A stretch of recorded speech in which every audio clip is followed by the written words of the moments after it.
Like all large cities, Copenhagen has many facets. This is the one that tourists come for. But they also have a growing problem with drugs. Every day I see drug users lying dead on the street. It's been the same treadmill for like 40 years.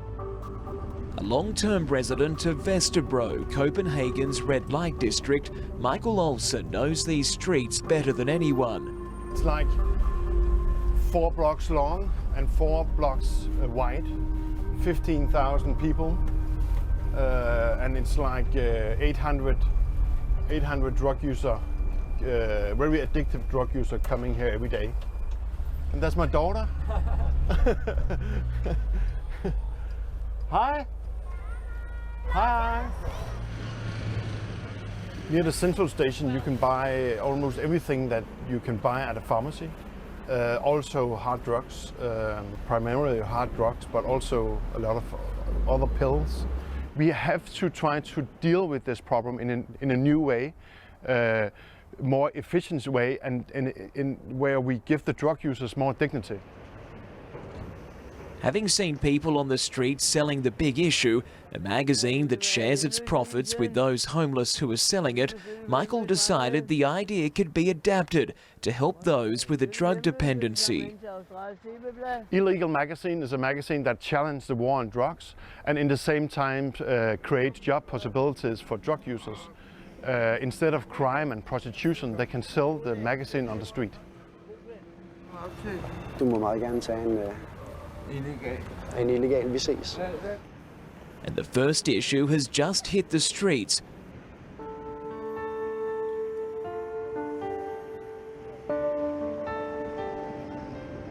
Henrik is Illegal's top seller. Det er et kulturmagasin om stoffer.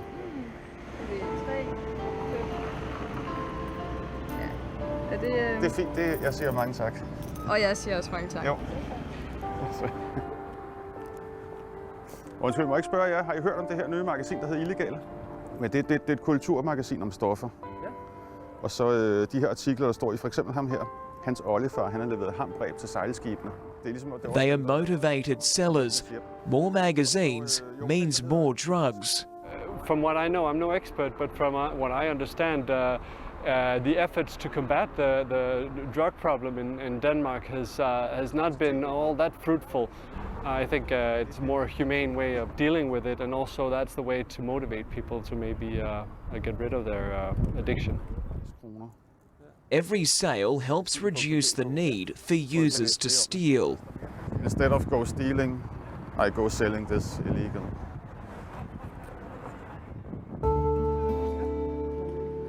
Curly has been a self-described junkie on these streets for years. What's his name? Det vil jeg da gerne støtte. Værsgo. Tak. Ha' en god aften. Ja, tak. Skal du med, gamle? His use is at the highest end of the spectrum, a hardcore addict.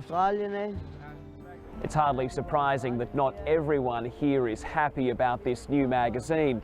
Copenhagen police wouldn't comment about Illegal or the city's drug culture, while one high-profile politician told me that while other publications help and support the homeless, this one supports, even encourages criminals.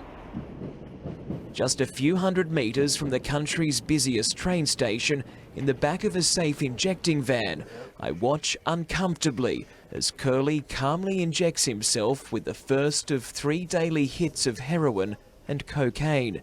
It is not a pleasant sight. But at least today, the self-destructive drugs he craves every minute of every day weren't bought with the proceeds of crime. Men det er et kulturmagasin om stoffer. Drug addicts buy each copy of Illegal magazine for 10 kroner.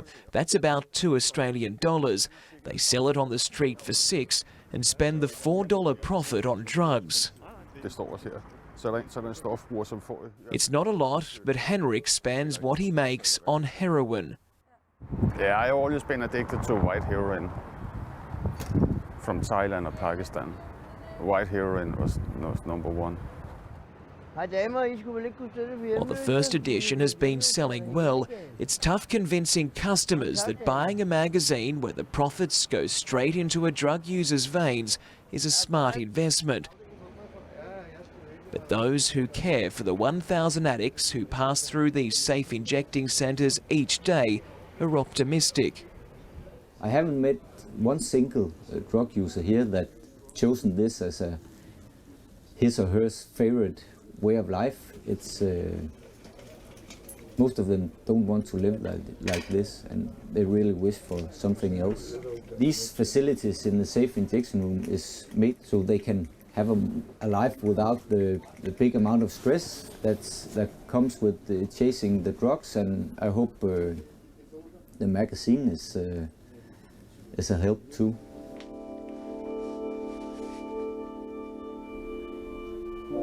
As I watch Curly slip further and further into a self-destructive spiral, I realise his is an addiction that will never be cured.